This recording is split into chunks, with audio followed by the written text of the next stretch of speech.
Hello, everyone, and welcome to today's show.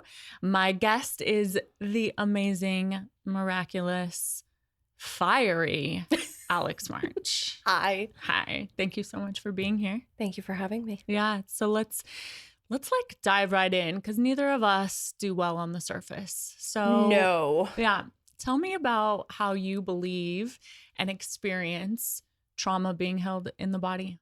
I'll give an example of like when I have a client, right? So I will start to feel what they're feeling the night before. Physiologically, I take on virus, pains. I'll even wake up with bruises. Like I literally physiologically feel everything inside somebody.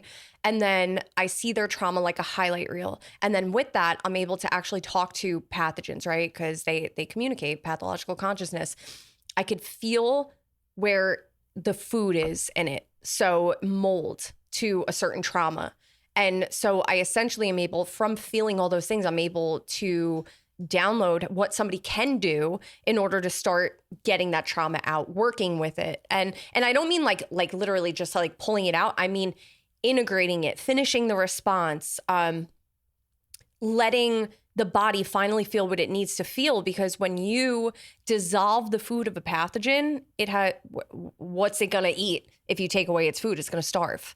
And so what I'm hearing you say is that the trauma, the unresolved trauma, is the food and is what is allowing these pathogens to even take over in the body. Yes. Incredible. 1000%. And then like, even if you talk to a mother that's like, okay, well, how does my 4-year-old have this? And it's like, all right, well, let's dive in, mom.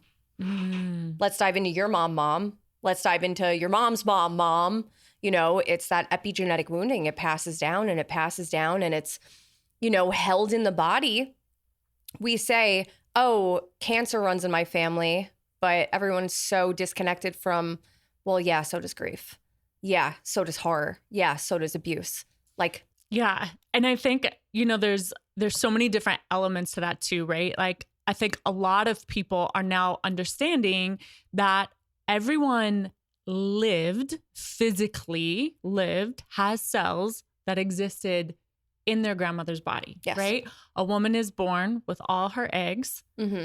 All of her eggs were there in the mother's womb. So we actually were physically in our grandmother's womb. Yes. And beyond that, then there's these energetic epigenetics. Mm-hmm. And how far, so we can say physically we go back 2 generations. How far are you seeing energetic trauma go back? So that's where we could go into, for example, like the tuberculosis miasm in homeopathy, which in my clients that are from another country or they had immigrants, even 3 generations back, I see them with grief wounds or asthma or disconnect in the lungs.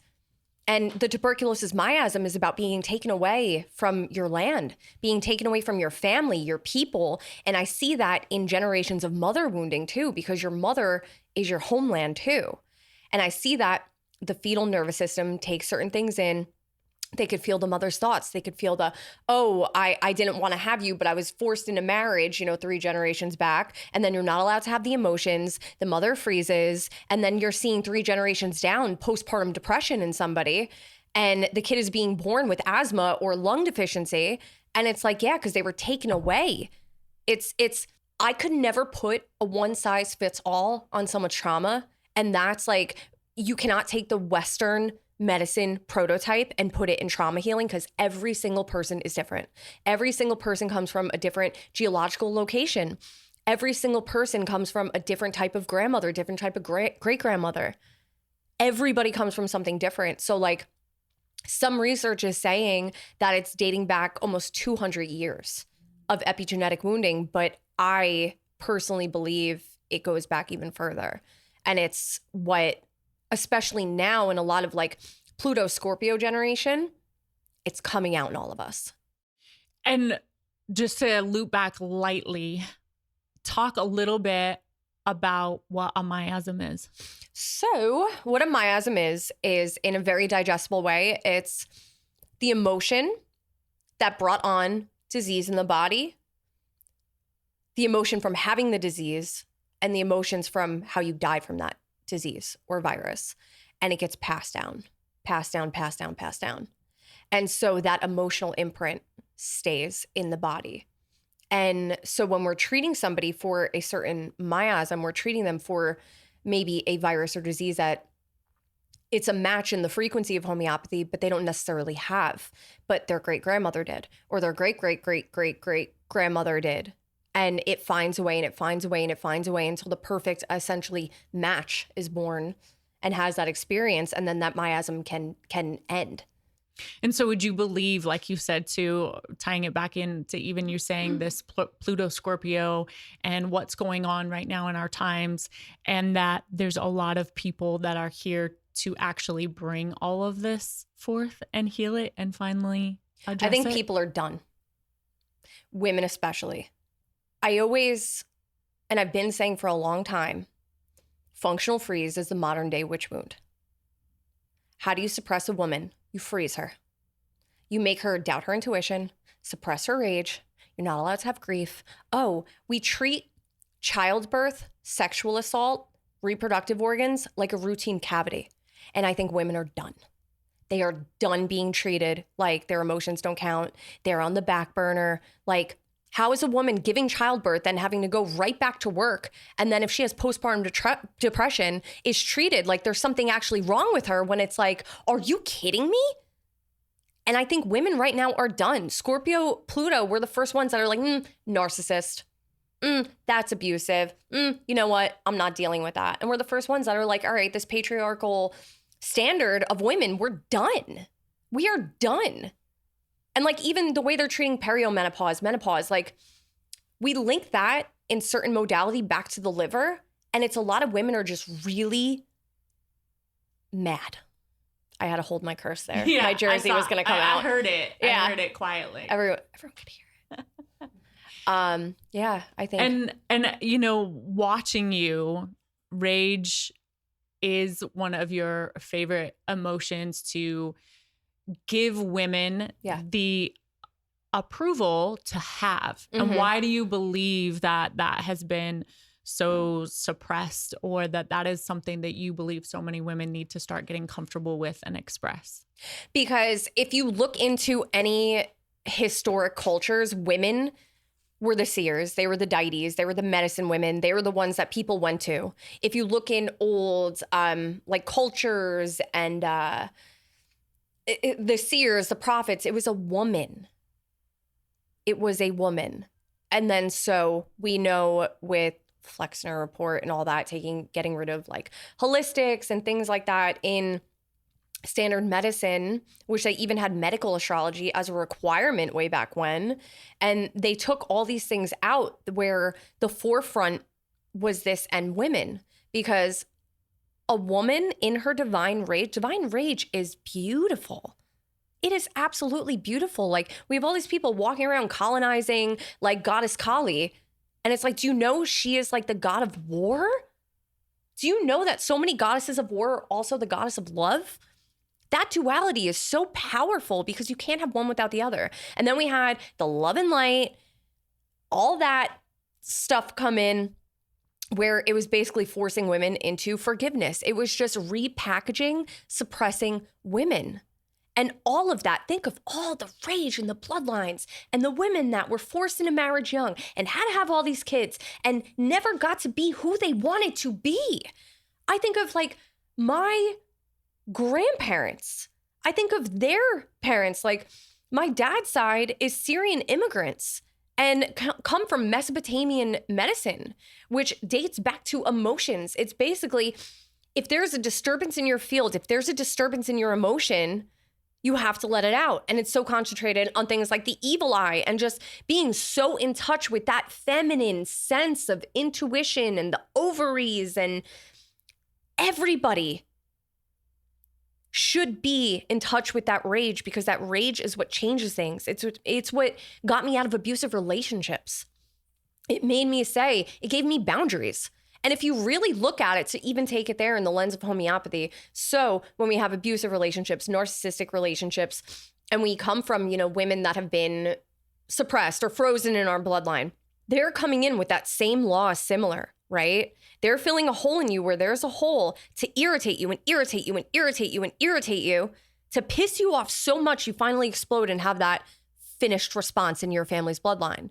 So that rage is going to be what saves the women in your bloodline. It's going to be what saves you. It changes your cells. It changes everything. It's so funny that you talk about this too, because I was very much like, I was in a very literal, abusive, narcissistic relationship, but not like the trendy. No, he wasn't selfish. Like I tell people, did you want to jump out of the car in the middle of the desert? No, probably not a narcissist. Yeah. Like, did you ever think about running your car through your garage into your kitchen? Yeah, probably not a narcissist, maybe just selfish. Were you ever told where your body was going to be hidden?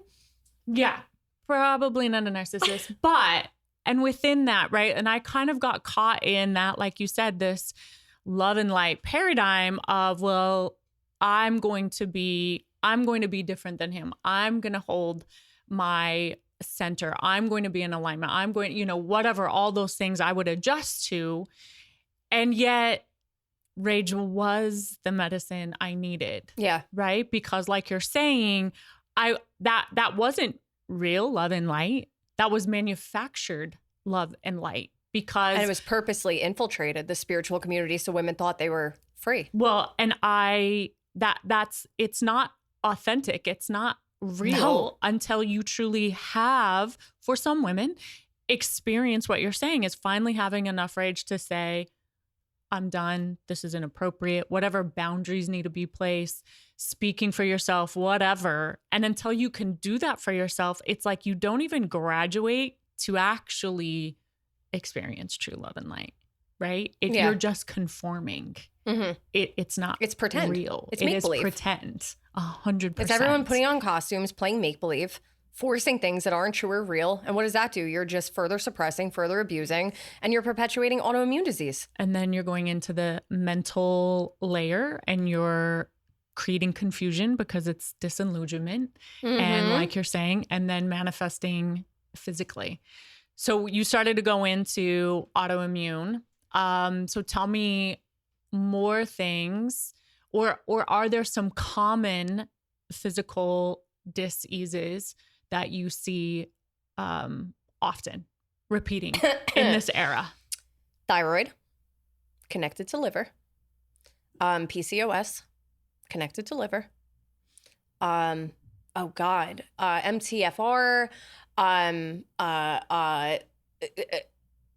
All things rashes, psoriasis, histamine intolerance.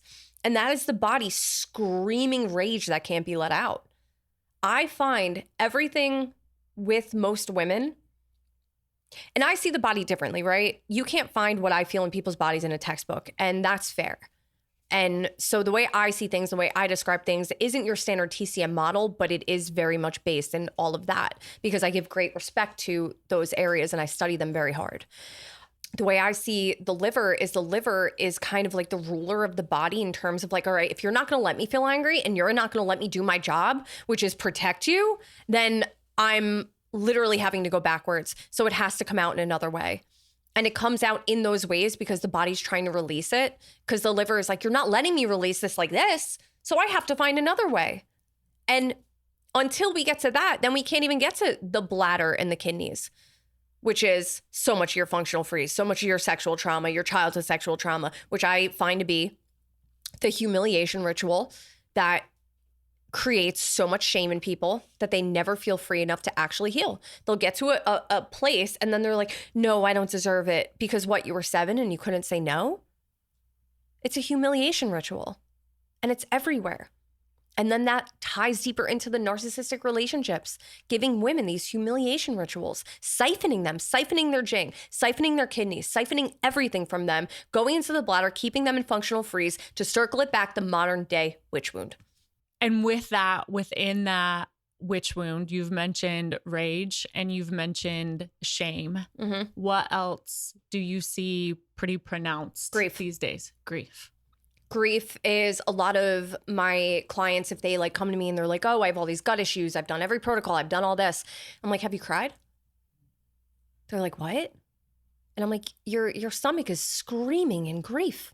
They're like, what? No, that's the lungs. I go, in now modern pop TCM, yeah, but it's so much deeper than that.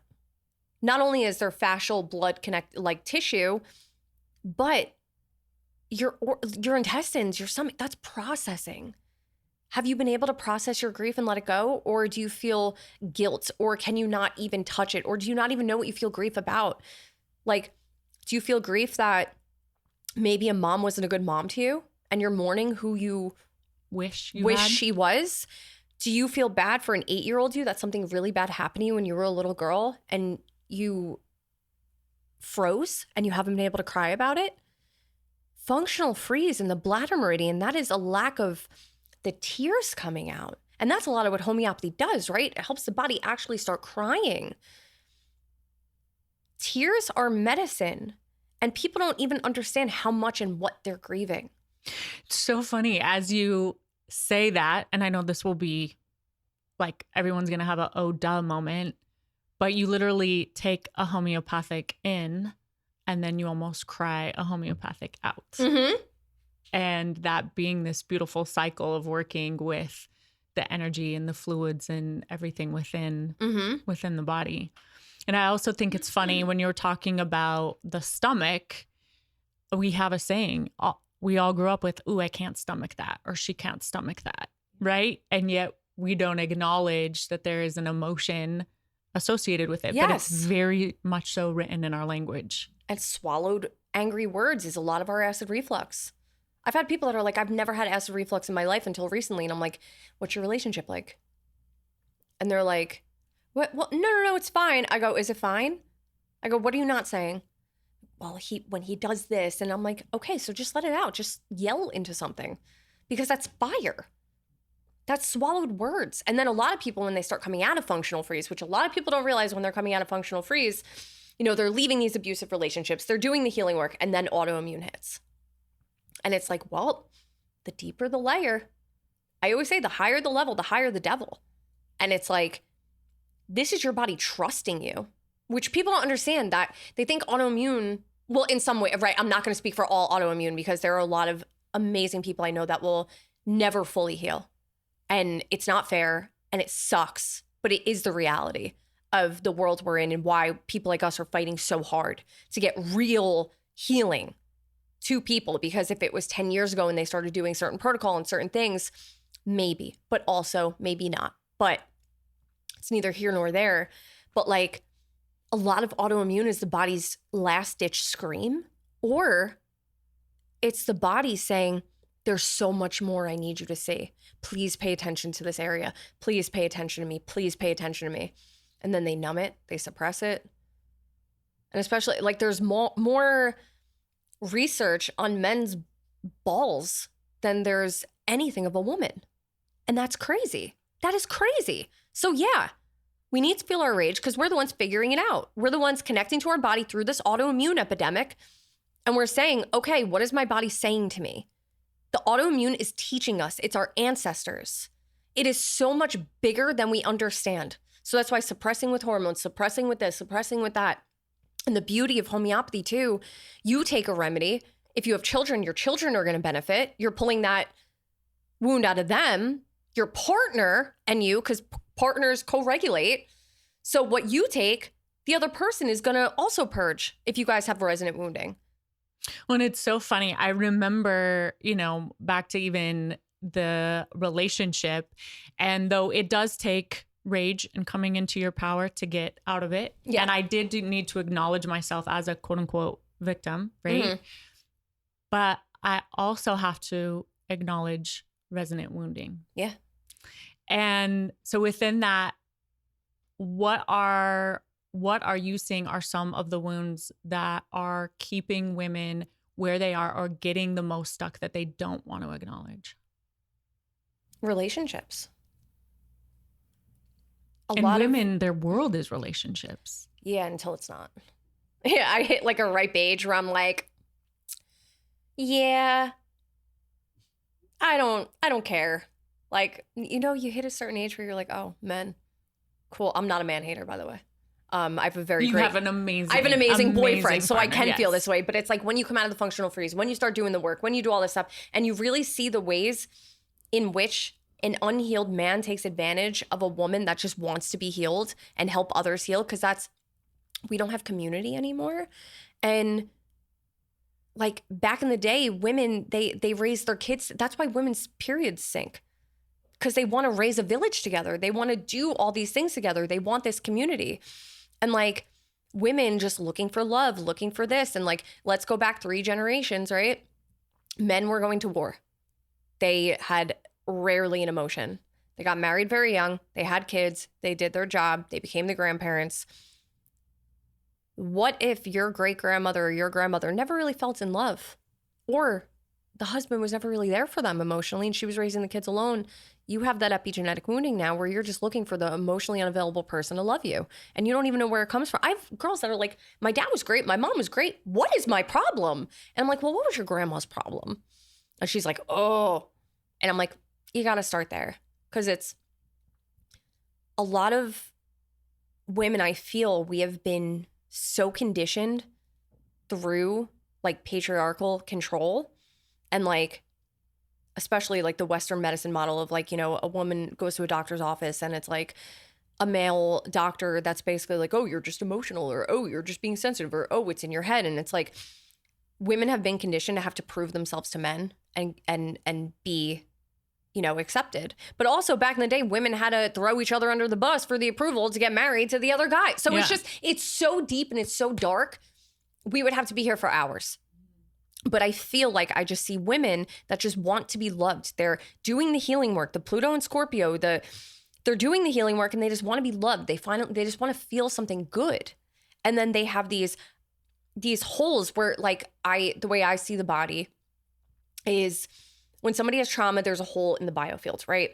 And so there's a hole in them. And then there's the law of similars with somebody that's probably abusive and they want to feed off the person. The person unconsciously lets them feed because they want to save them and they want to be accepted. And then that's where we have, you know, the narcissist and, you know, the sensitive person, the empath. And they don't even know that they have it. They just feel good. They just have that feeling because the hole is in the energy. And that's why they've separated us from energy. Because if we know, oh, that person, when I'm getting these weird butterflies and that's that person actually getting their hooks into me and my body is reacting, it doesn't understand if this is love or bad.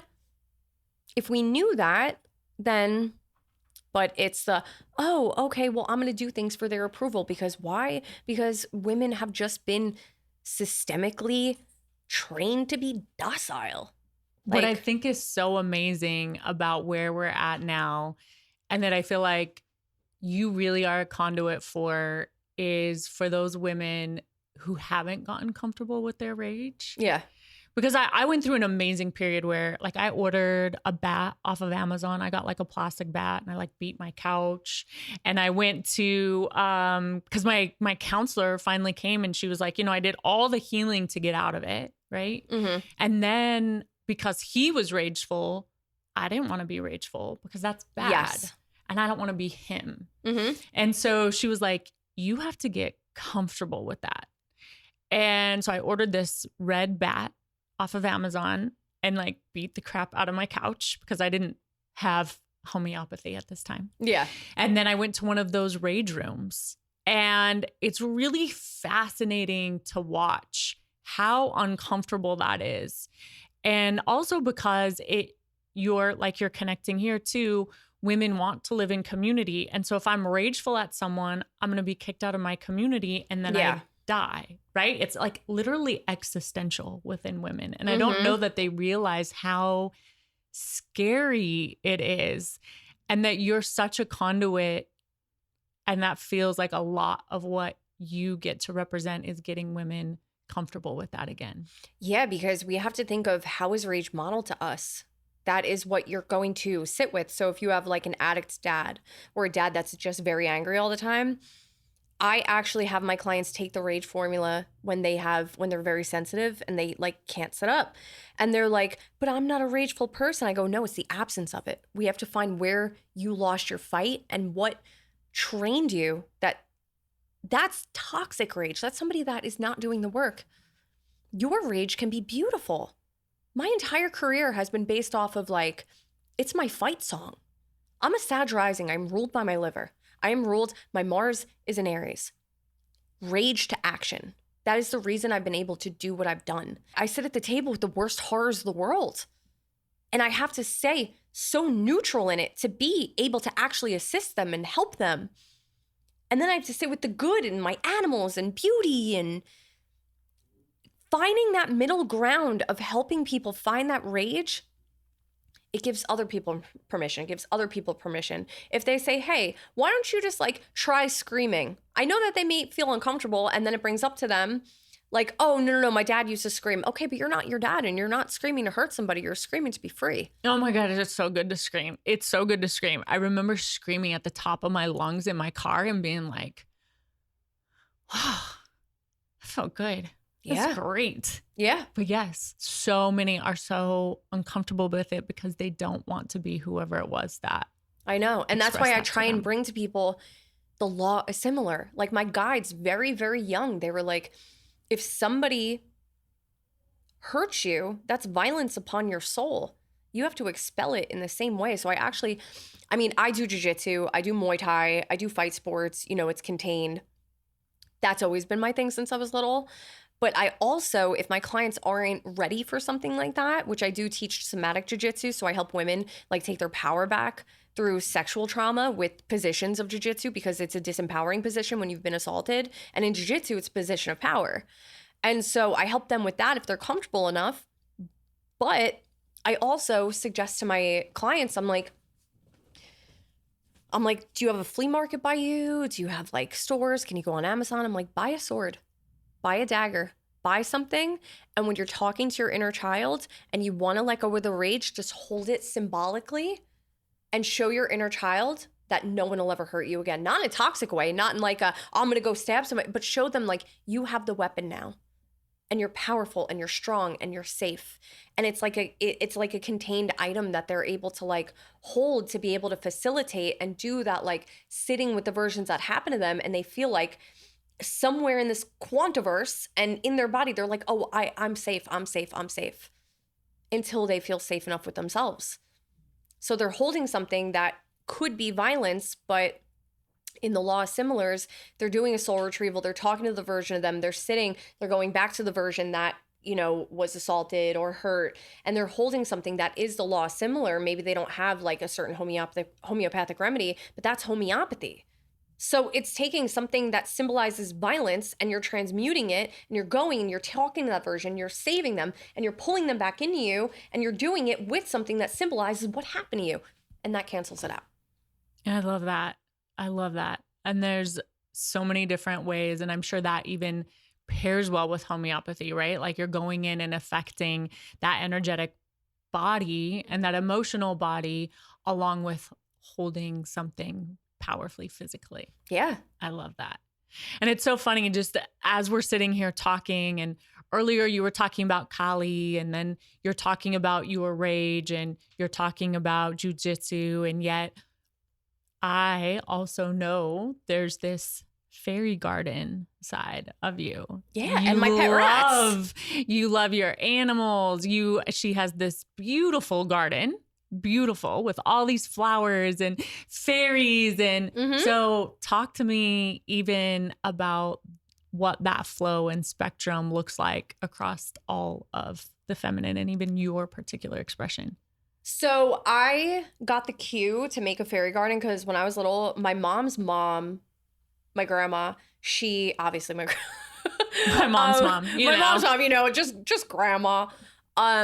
She was psychic and she read tea leaves and she made her own tarot cards with playing cards and she did the meanings on a typewriter. So she, my whole life, kind of knew what I was and what was going on. And so I lived at her house and she had a fairy garden and she would tell me about the fae. And she's like, the fairies, they live in the garden. They're amongst us, the bees, the butterflies. And so I myself, I've been doing this work 20 years now. My Reiki teacher saved my life at 17 after I died, came back to life.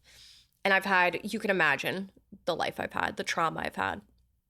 And so when I've ripped off the layers of just like holding little me, and every wound has like 10 layers. I have people that are like, no, I already worked on that. I'm like, okay. But I say it with much more compassion, helping them understand it. You'll be back. We're not done. Yeah. So I had a one layer come up, this little version of me that, I could cry saying it. And I think of this little girl that was so sweet, just so innocent. And she didn't know that the world was going to be so cruel to her. And she just used to sit in her grandma's fairy garden and talk to fairies. And so I thought I need to do that again. I want to come back to that innocence. I've done enough of the fight, and I have this rage. It can't be taken from me. I protect that little girl. I am now the person that she needed. I've become her, and I've become it for other people. I had a girl last night come up to me at this conference. She goes, I just know you're the person that would have made little me feel safe. Can I hug you? And I started crying, and I don't cry.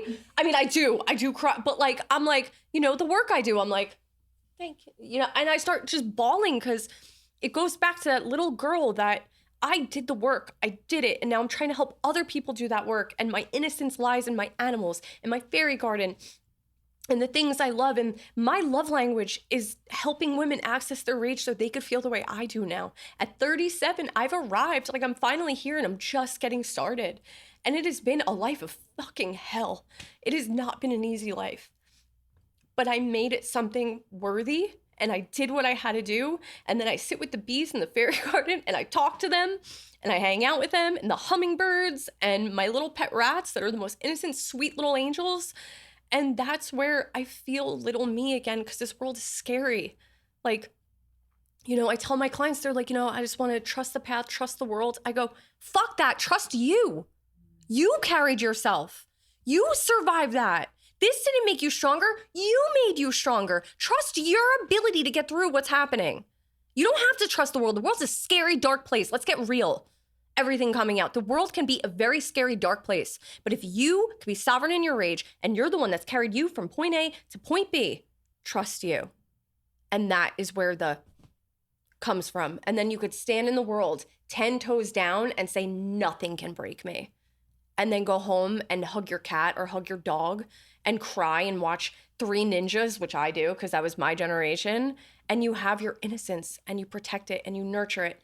And when you have a healthy relationship with that rage, and you feel what's happened to you in your life, and you feel somebody trying to diminish you or make you feel bad, you think of that kid and you go, oh no, absolutely not. And you harness, and not rage of rage of hey, I'm not sure who you think you're talking to, and maybe you don't mean to sound like this, but I don't appreciate the way you're talking to me. And you're saving everybody, including your great-grandmother, your grandmother, your mother, everything that's ever happened to every woman. It ends with you. It begins with you. You start new cycles. You change new cells. You do what they tried to destroy, what Rockefeller tried to destroy. They did not want women to know how absolutely fucking powerful they were. And we're doing it. And that's why people need homeopathy. Because homeopathy saved my life. Studying it, it's a never-ending study.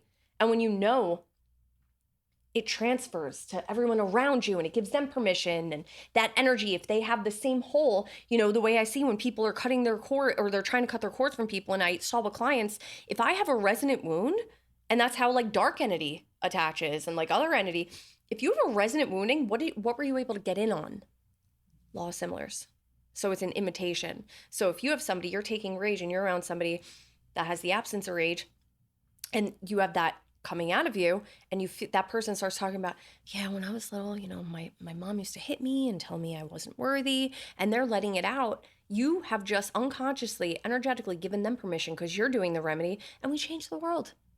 I'm not saying homeopathy is going to change the world, but I'm saying homeopathy, there's definitely a reason they tried to make it seem like that's quack medicine. Why? Why do you care? Why do you care so much if it's quack medicine? That's weird. Pretty weird. And what I love too is your fight and your grit and your passion about standing up and creating that boundary. And earlier when we talked about the love and light and that it's not real, but right now when you went in and you felt your fairy garden and the bees and your rats and everything, and that place you're able to hold internally now, only you could take yourself there. Mm-hmm. And it was through the expression and being with all of these emotions that actually let you truly experience that. And Yep. we can't bypass. We can't jump from here to here. Like you said, too, the healing and the vortex, and it's layer by layer and piece by piece to actually bring you to that. And like you truly are like the Cali energy. Like even seeing you sitting there, I see you with I've got the rage and it sits over here on this side. Yeah. And then over here is your fairy garden and your bees. And it's love, light, rage, fight. Love it. My love for people, my love language is helping them to learn to love themselves completely. And I'm also capable of violence if I need to be. And that's the spectrum I love to be on. I can protect myself in this world because there were times I couldn't. You know, my first sexual assault, I was 12. I had an older kid do something horrible to me. I've never even kissed a boy at that point. You know what I mean? Mm-hmm. So like, yeah.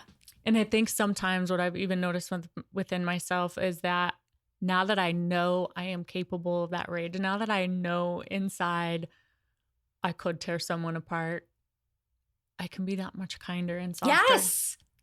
When it's the people that are so damn angry out loud and start fights with everyone, they're the ones that are not capable of protecting themselves. So they're screaming at the world. They're having tantrums, which is fine. I'm not shaming anybody.